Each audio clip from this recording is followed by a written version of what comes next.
was buried for almost 1,000,000 years, hidden beneath layers of earth and silence. Until one day a team of scientists brushed away the dust and uncovered a face that didn't belong to any known species. A skull that could rewrite the story of who we are and where we really came from. You're watching Biography Plus. For over a century, humanity has told a simple story about itself. That we, Homo sapiens, began in Africa, evolved there, and then spread across the world. It was elegant, scientific, and, for the most part, accepted. But the Earth has a strange way of humbling our certainties. In the heart of China's Hubei province, archaeologists unearthed fragments of a skull so old, so unlike anything they had seen, that it refused to fit neatly into the family tree of mankind.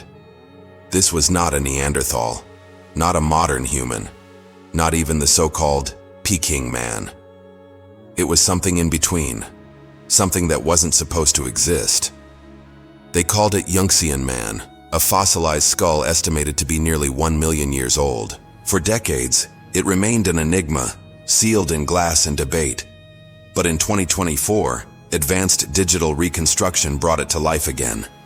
When scientists pieced the fragments together using 3D imaging, what they saw sent shockwaves through the world of anthropology. The skull's features were an impossible mix. Heavy brow ridges like Homo erectus, a rounded brain case approaching Homo sapiens, and proportions suggesting an entirely new lineage. It was as if someone had taken traits from different chapters of evolution and merged them into one face. For generations, we believed that humanity as cradle was Africa, that our ancestors spread out only 60 to 70,000 years ago. But if this skull truly dates back nearly 1,000,000 years, then humans, or human-like species, were already living and evolving in Asia long before that great migration. It would mean the human story didn't flow from one place, but from many. It would mean our roots are not a straight line, but a vast, tangled web. The discovery triggered fierce debate. Some scientists argued the skull belonged to a branch of Homo erectus that simply evolved differently in East Asia.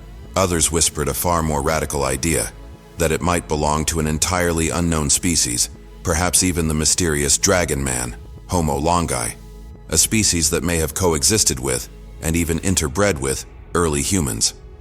If that were true, it would rewrite not just our family tree but our very identity. Imagine it for a moment. Different kinds of humans walking the earth together, some in Africa, others in Europe, others in Asia. Each with their own culture, their own tools, their own spark of consciousness. Not one beginning, but many beginnings. And then one by one they vanished, leaving behind fragments, bones, and riddles. We are their echo. Their story is still buried beneath the earth. In a sterile laboratory in Beijing, scientists began scanning the Yunxian skull. As the digital model formed on the screen, the past unfolded like a slow-motion resurrection. The skull's face appeared, human, yet not quite. Broad cheekbones, deep-set eyes, and behind them the same questions we all carry. Who were we before we became us? How much of them still lives within us today? Every fossil is a time capsule. But this one whispered something new. That the evolution of humanity was not a ladder climbing toward perfection, but a forest of intertwined branches. Some thrived, some died out, but all were human in their own way. And perhaps the greatest illusion of all is believing that the story is finished. Even now, DNA evidence is catching up with the bones. In Europe, traces of Denisovan ancestry have been found in modern humans. In Asia, genetic signatures hint at unknown ancestors, people who lived, loved, and vanished long before recorded history. Could Yunxian man be one of them, or someone we have yet to name? For the scientists who work among fossils, humility comes naturally, because every discovery, every bone, every ancient skull reminds us, we are not the pinnacle of evolution, we are simply its latest experiment. The earth is older than our stories, and sometimes it speaks through stone. If one ancient skull can challenge everything we thought we knew about being human, how many more truths still lie buried, waiting for us to listen? You've been watching Biography Plus. If you believe history still speaks, don't forget to like, share, and subscribe.